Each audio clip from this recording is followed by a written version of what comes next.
CNN in Hong Kong, I'm Anjali Rao. And I'm Andrew Stevens. You're watching CNN Today. Ahead this half an hour, should the US trust its port security to the United Arab Emirates, once home to two 9/11 hijackers? CNN's Ed Henry has the latest. That's just ahead here on CNN Today. First, a look at some of the top stories that we're following.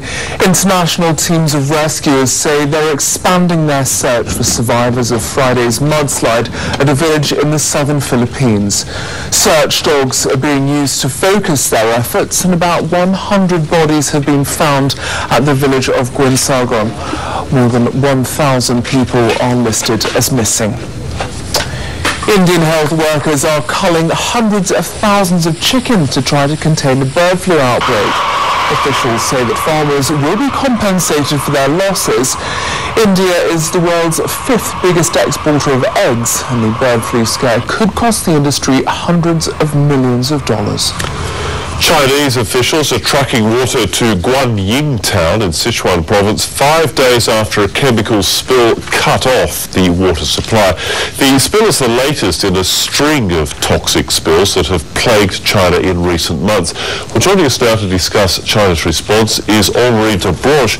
He's the managing director of Sinosphere. Mr. de Branche, thanks very much for joining us. This apparently happened 5 days ago. We only got word about it in the last day or so.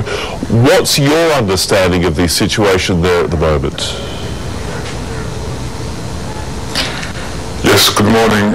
As you mentioned earlier, the incident took place about a week ago by now, but it was publicized only yesterday in national medias.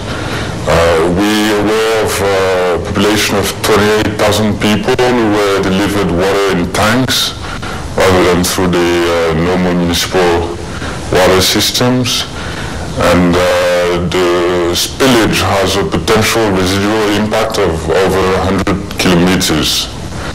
And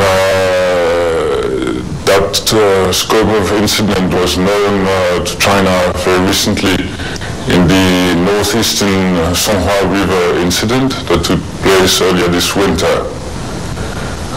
This incident in Sichuan is the third one since the beginning of this year, and the technical measures to control the spillage and to clean up the rivers have not yet been publicized by neither the National State Environmental Protection Administration or by the Provincial Environmental Protection Bureau.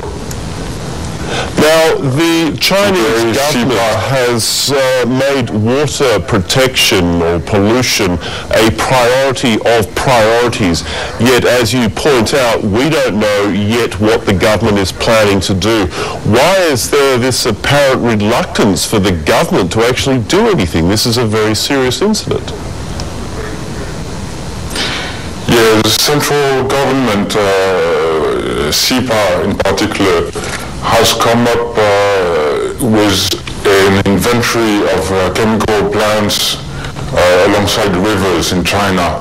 The inventory comes up to 21,000 facilities producing chemicals, including about half of them alongside the two main rivers in China. This very large amount of facilities is a headache for this national authority, in particular as there's, it seems, little cooperation for provincial protection bureaus.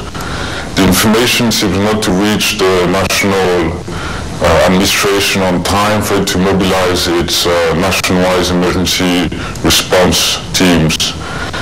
This lack of communication has induced the State Environmental Protection Administration to request that all these chemical facilities come up with a risk assessment before the end of March, that all provincial environmental protection authorities summarize these risk assessments and report to SIPA by the 20th of April. This will enable SIPA to, in a way, bypass provincial authorities to get a direct control of a potential source of environmental risks. Now, given the history of China covering up industrial and environmental accidents, do you have any faith that the government will actually be able to make a difference on this? The Central Environmental Protection Administration is weakened by lack of financial and technical means, in a way. Its recently developed approach is to emphasize the responsibility of businesses in handling their own potential risks, and in, of course, developing much stronger risk management methods and tools. In that way, SIPA hopes to create a direct link between its central position and industrial facilities throughout China. All right, Henri de Branche, Managing Director of Sinosphere, thanks very much for joining us. Well, India and France have signed a civilian nuclear cooperation agreement. Indian Prime Minister Manmohan Singh and French President Jacques Chirac inked the deal in New Delhi. Mr. Singh says that the deal was signed along with other agreements on defence, tourism and other areas. But Mr. Chirac's trip is running into controversy stemming from European opposition to an Indian-led bid for the steelmaker Arcelor.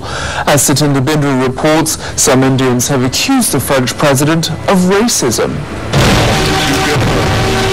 For all this pomp and pageantry